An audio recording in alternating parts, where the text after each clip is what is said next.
Good morning. We're back in the farmhouse today. We've been out making our first crop of second cut hay. We got that all in. I'm glad we did. It's all into cover.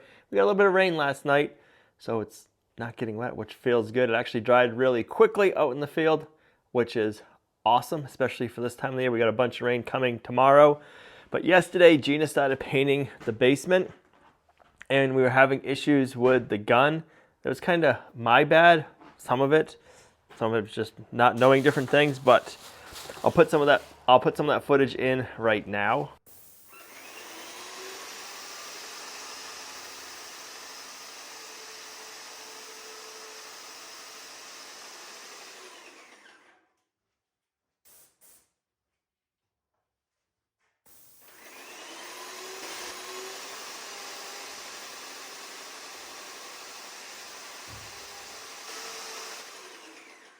This paint, I think, is just too thick for it. It just keeps getting clogged, and then the tips like loosening up, but you can't tighten it because there's so much paint. So I have made a mess. Luckily, it's the basement, and we're going to just doing this to get it water sealed, just get some of any kind of old scent just sealed in, and I'm just going to go around and use a paintbrush now on this, and I'm not going to the other side. It's just a leaking paint. Look at it, it's just everywhere. Well, that's a bummer. It's coming out nicely. I think I figured out your issue is, for some reason, let me turn my headlamp on. I'm gonna take it out and clean it again, but when I re-clean this piece that goes in, something, I don't know if you can see that all. It's broke. No, see like the gouge in it? Mm-hmm. So that's supposed to seal up against this. And I think what's happening is you got that gouge, so it's not sealing, and that's where you're getting all your paint from. It's easier for it to go out the gouge than it is the tip. So then what?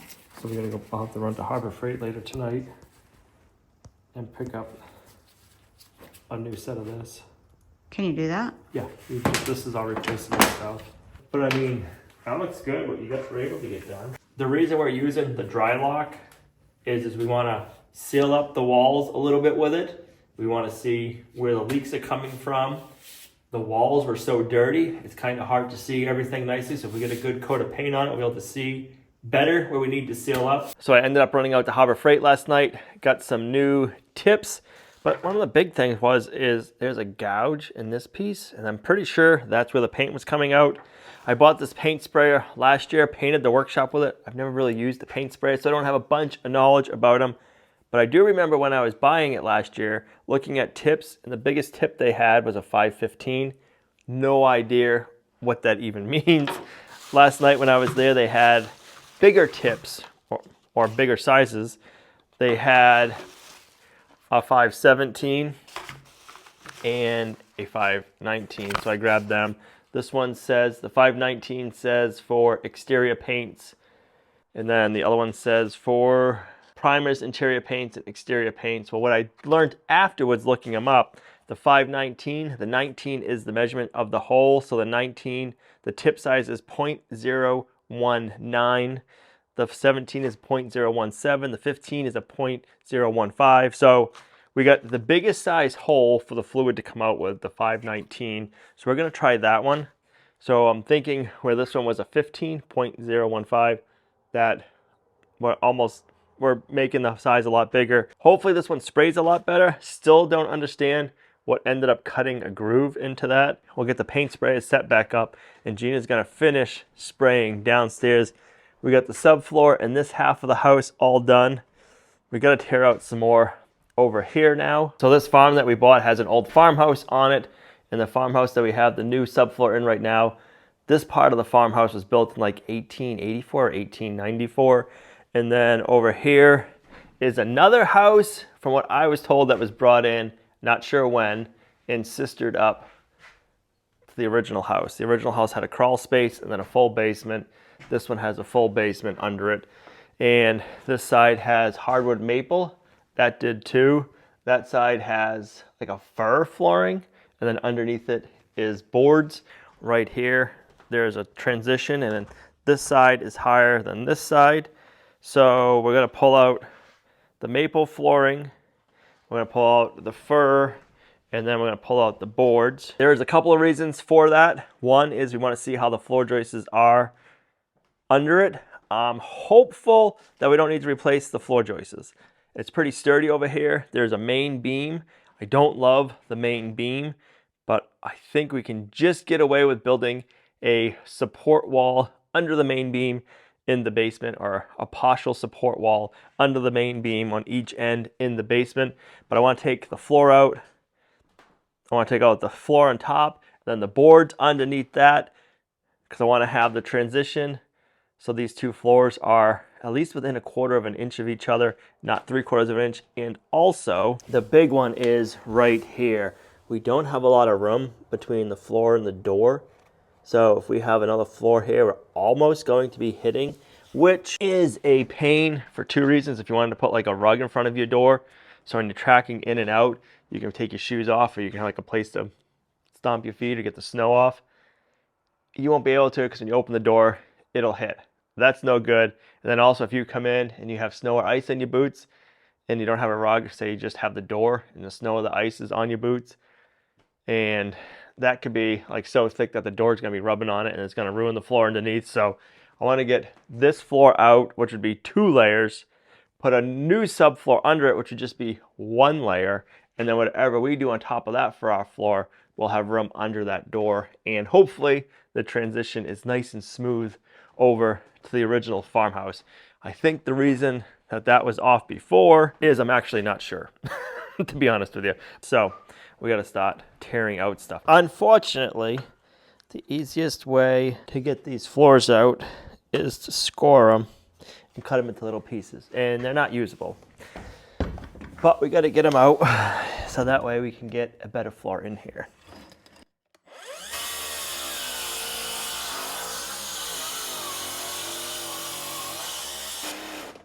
Well, we definitely smoked that blade.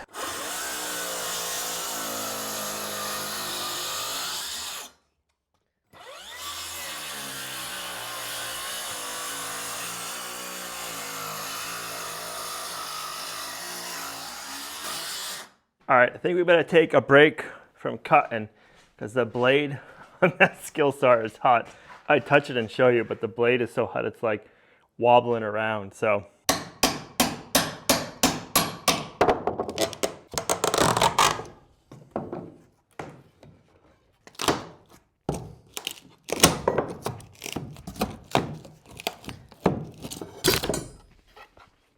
I think it's easier to go this direction.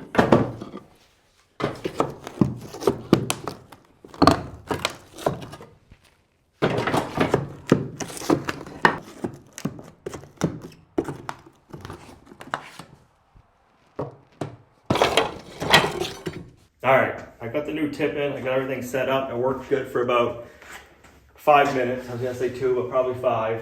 And then it got jammed and it wouldn't work. Took it all apart, fixed it, got it spraying again, and that time it worked for about 2 minutes. This paint says it is sprayable when you look it up. Last time I used this airless sprayer from Harbor Freight, I started spraying the workshop. It worked good for a couple of hours. Then I had to go return it, get a brand new one again, because it started doing what it's doing right now. So I think it's just the sprayer. It just starts jamming up and not working. So we're gonna call it for now, right now, because we're wasting a bunch of paint. And yeah, figure out our next game plan for painting the basement, because rolling it on down here is not an option. So yeah, we gotta do some more research. Let's get back upstairs. Or maybe a different sprayer, because we're gonna have to spray other things. So we're gonna get back upstairs, get this mess picked up, then we can get back upstairs and start tearing out. It looks so much better being white, and it smells so much better too. But it's not in the cards today. We'll have to get it figured out. Now that I'm all speckled and covered in waterproof paint, let's get back to work. We gotta figure out the sprayer, because we're gonna have a lot of painting to do in here. So we gotta figure out how to get a good paint sprayer working, because I don't wanna be rolling it all like we did before. That spray has tested my patience so far today, so we're not working with it anymore.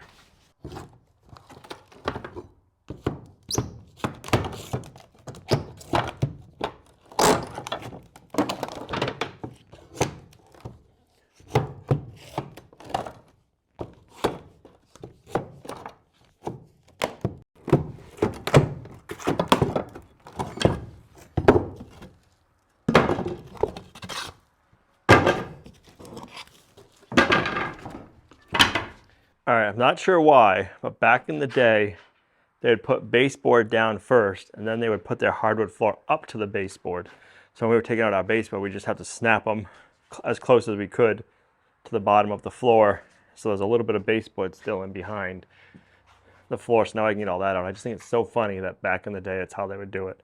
Nowadays, we do the floor first, and then put the baseboard down. Not sure why they did it that way. If you know, let me know.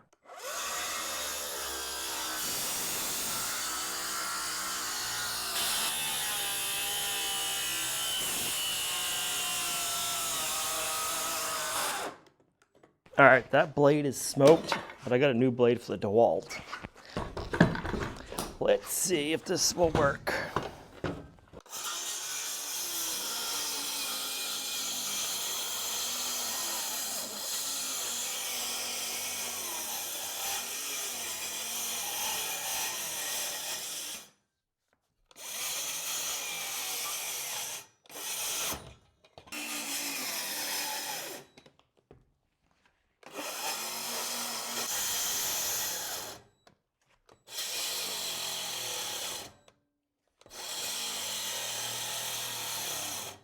All right, so the other day, I told you guys I didn't have the right fittings for the mini excavator to do my post hole digger. Well, I got them, I got the flat face one, so I'm gonna change these out and then we'll hook it up and we'll try out to make sure this post hole digger still works. It's been a few years since I've used it. We haven't used it since we put the solar array in. So yeah, let's get it hooked up, try it out, make sure it works, and then we can use it for the fencing project.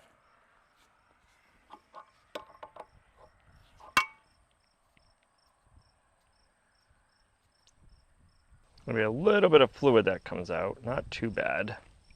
Just whatever is in this contraption. I want to let it leak out so I can put some new thread sealant on there. It's a messy job, but it's got to get done.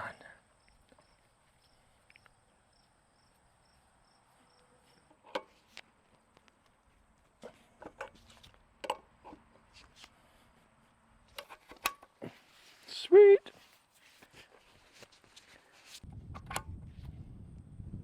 All right, let's give it a try and see if it works. I'm hopeful. All right, here we go. Woo! It's working.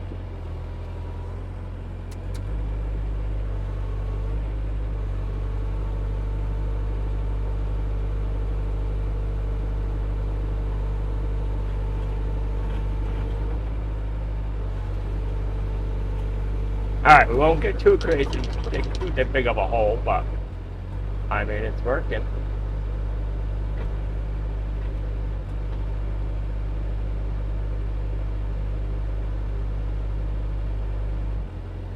That's enough fun with the excavator. Let's go back in and finish getting this maple floor ripped out. I want to thank Cove Pure for sponsoring today's video. We've been using our Cove Pure for months now and we love it. We can get any temperature instantly that we want. And this time of the year, we are loving the ice cold water feature. Come this fall, winter, we're gonna be loving it to get hot water to make our own tea, hot chocolate, coffee, you name it, instantly. One of the great features about it has a 3-stage filtration system. So not only does it get out the stuff that doesn't taste good, but it's also going to get out lead and arsenic for you. It has a reverse osmosis filter. I don't know if you know it, there's industrial runoff, fertilizer runoff, and all of that gets into our drinking water. But by using Cove Pure, I know I'm drinking pure, clean water, and it tastes amazing. So if you want to get a Cove Pure to be drinking clean water that you know what is in it and it tastes delicious too, and have easy access to the temperature of water you want instantly at your fingertip, click my link down below, go to covepure.com/Lumnah, and right now Cove Pure is offering you $200 off your Cove Pure. So thanks Cove Pure for sponsoring today's video. I'm going to finish hydrating with this delicious water and then we'll get back to the build.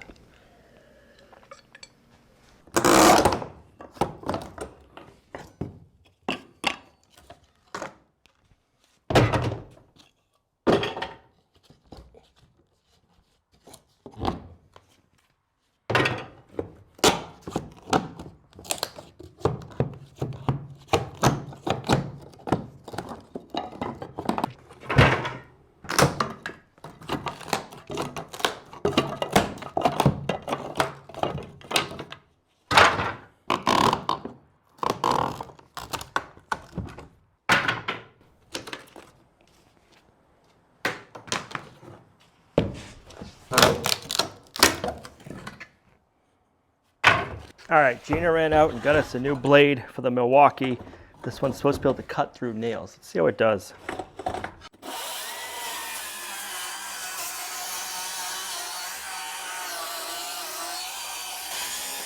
That works slick. That's the Crescent brand. I had to pick up two, let me show you. All right, that was the Crescent brand 7 1/4 24 tooth nail slicer. Worked good. Went through a couple of nails and kept working good. Curious to see how well they work. We got two just in case because we have more floors to do. So yeah, I like that so far from Lowe's.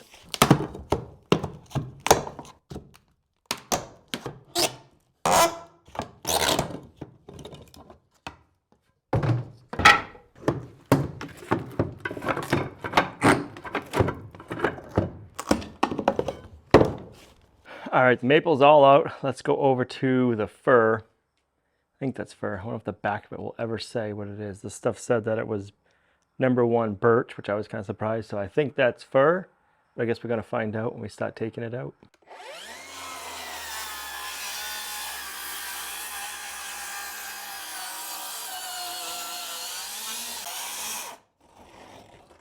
Nice, that cuts so much easier.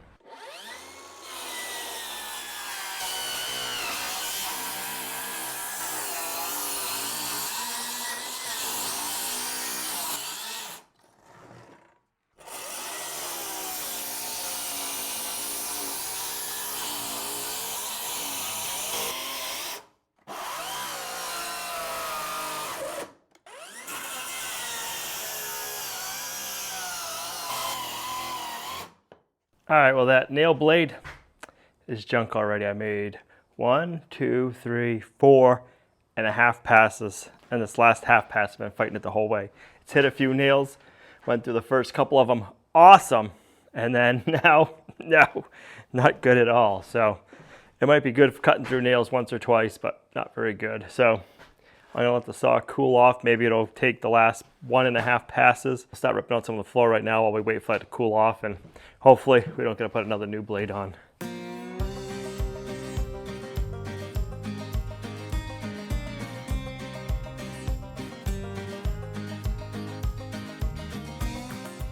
Well, I'm glad I had Gina pick up 2 of these because that other one is junk. I just tried it again. So I would not recommend the nail slicer. It'll slice a nail or two, but it doesn't like more than that. Luckily, they're only 10 bucks a piece. I know it's enough money, but it's not terrible anyway. So I won't get them again. I know that much.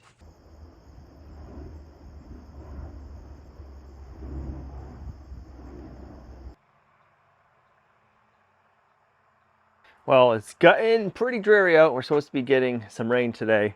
About a 1/2 inch of rain. It's a lot of rain, but we're actually looking forward to it. But it got pretty dark in the house now. Actually, on the camera, it looks nice and bright, which is good, but in here, it's really not. Got to figure out some temporary lighting, I guess, now, because we're starting to get in the time of the year where it's not going to be so bright out. So we got that light, one downstairs. Probably bring the downstairs one up here. But yeah, we're getting there. I got half of this floor left. I got it all cut. I would not recommend those Crescent blades. They hit about 5 nails and they are junk. I mean, granted, the nails we were hitting are flathead nails and they're kind of wide, but if you're going to be hitting a framing nail, it wouldn't be very good either.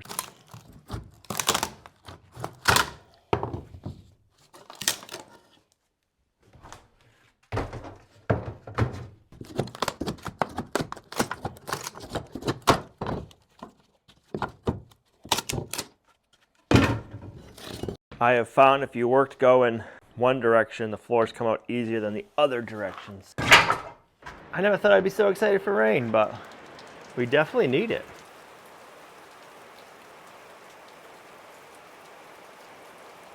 I need to set up a rain gauge here so we can keep an eye on everything. That'd be nice. We used to have one years ago, and we got to get another one because it was nice to have the rain gauge, knowing like what the wind temperature was and what the overall rain was over the month. I gotta get better at keeping records too for like how much hay we've been making. What about what we've been getting for rain for the month? I gotta kind of like start journaling or taking better notes for all that stuff. I think it'll be good records to have in the future.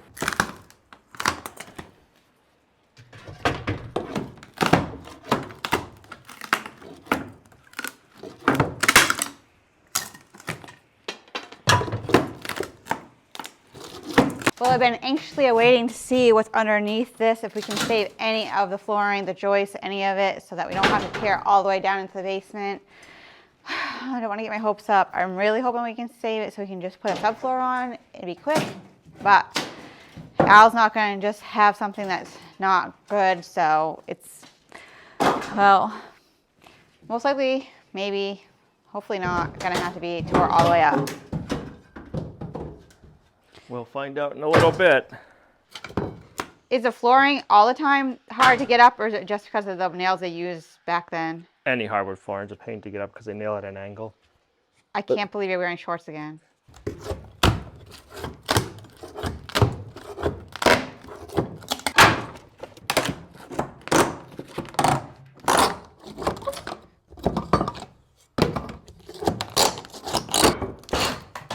Well, those aren't any fun. They're nailed and they're good.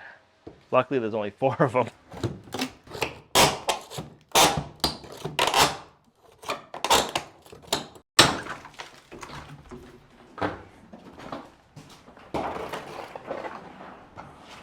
Stupid nails.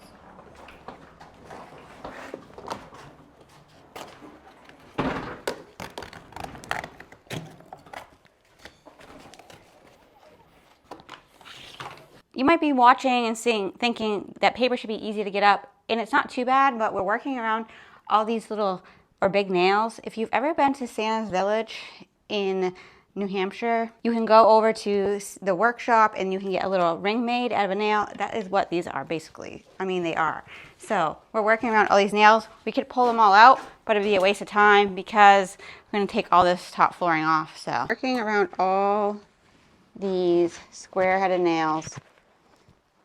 And like I said, if you've ever been to Santa's Village, you've probably had a ring made. Or you should, because it's fun. You go get a ring made. They're a little bit different than this, but square-headed. Get yourself a little ring at Santa's Village. Could you imagine being the guy hand nailing all this flooring in? They're like every foot on center. They're putting in this on like a 2-inch, 2 3/4 inch wide board. So there's a lot of nails that somebody put in by hand. They must have had jacked forearms.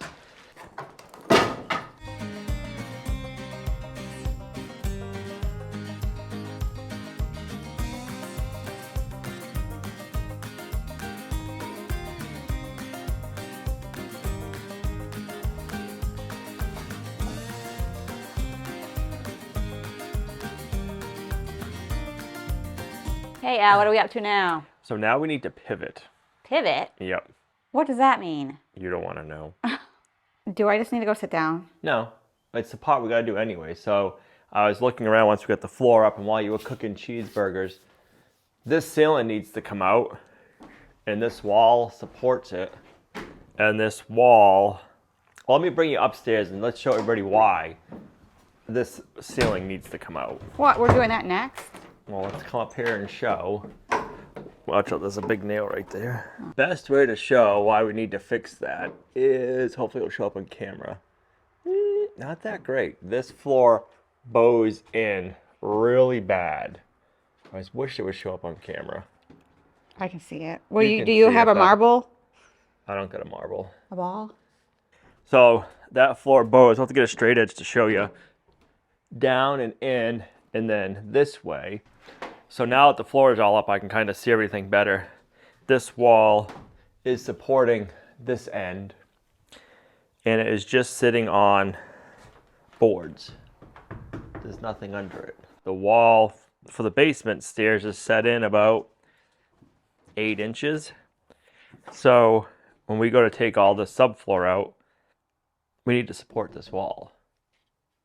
To support that. So what we need to do is take out the upstairs subfloor and flooring, take out all the floor joists for up there, this beam. Just back to this chimney, that area is fine. This all needs to get taken out and put new floor joists put in. And we need to do that next, so then we can take that wall out So when we're going to do this floor, that wall's not there. And then we can build a wall underneath it to have a wall that will support that wall below, and then we can start building up again after. So this doorway is gonna get opened up back to here. So I can take out 1, 2, 3, 4 studs. And then that way when we go to put our subfloor in, the subfloor goes under them. Right.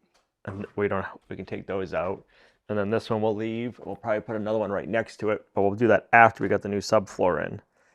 So let's take these out now before we forget. So you're telling me that this can stay? That is all staying. We have to sister up new floor joists up to them because they're going to be thicker on the other side. These are 2x8s. We're going with 2x10s. So that way when we go to do the ceiling, it's all the same. How come we don't just do 2x8s? You can't. 2x8s are not wide enough for that span. Okay. I could grab the level too. Wow. I should probably grab my tape.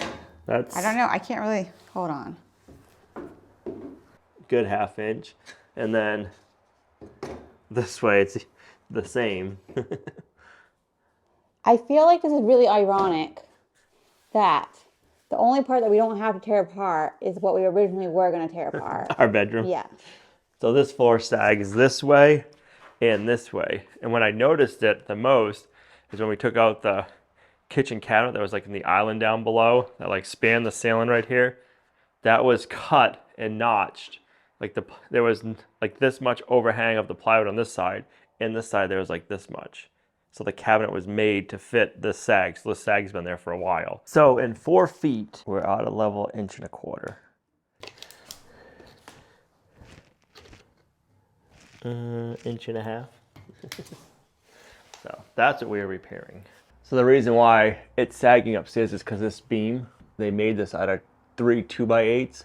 That's not deep enough, and they're not full length. There's a joint here, a joint there, and then a joint here.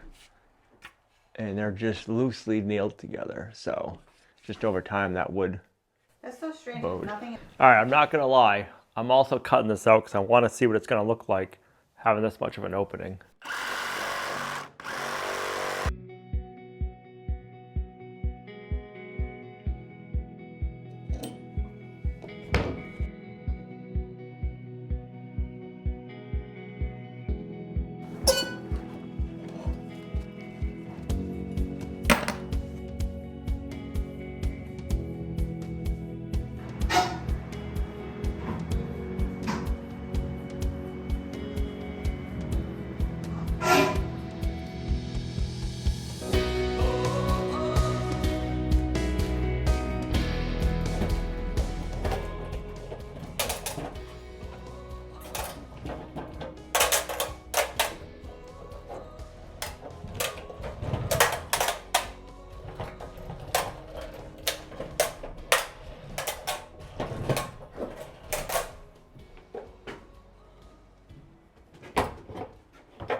All right, so we really didn't have to take this down today. I just wanted to visualize and see what our hallway area is gonna look like once it's all open.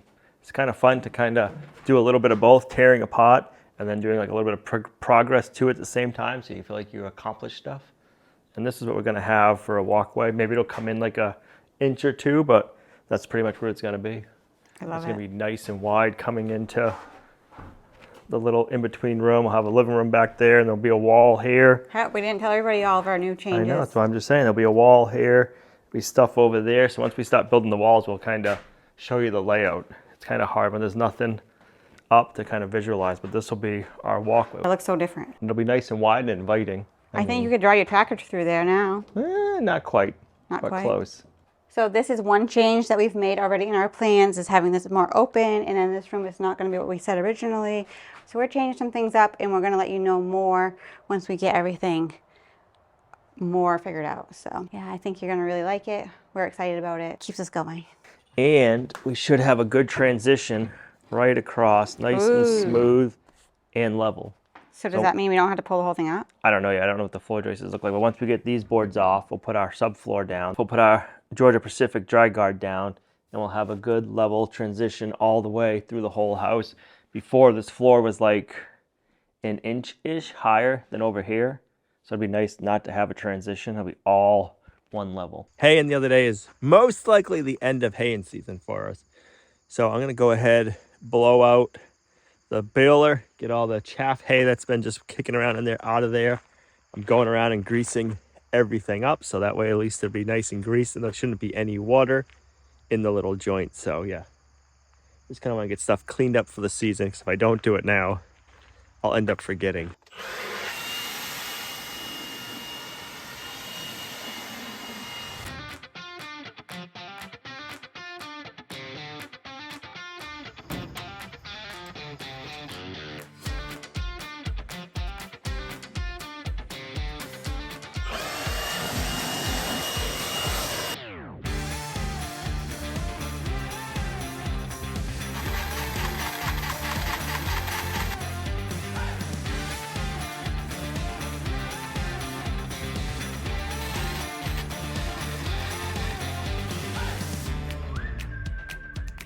All right, we got our Ironcraft T419 tedder done. We got our Ironcraft BR12 wheel rake all greased and ready to go.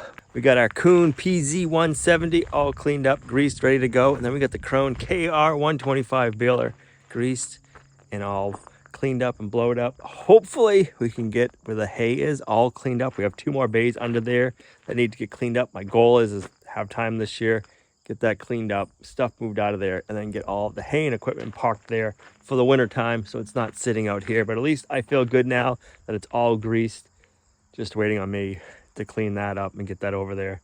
And at least this part is taken care of. So yeah, it's all been really good equipment. Haying for the first time ever. I've never made hay before and everything has worked good. The one thing I do want to replace is my mower. It's only 5.5 feet wide. I'd like to get a 10-foot wide mower. 8 foot would be okay, but a 10-foot wide mower that you can mow at around 5 to 6 miles per hour minimum speed. Look at that, I got grease on my hood. Not something that you can only mow like 2 miles per hour, because it wouldn't gain me anything. So I'd like to find a wider mower. I'm gonna have to keep my eye out this fall, winter, and early spring for one, because that'll really help our haying game and cut the time almost in half.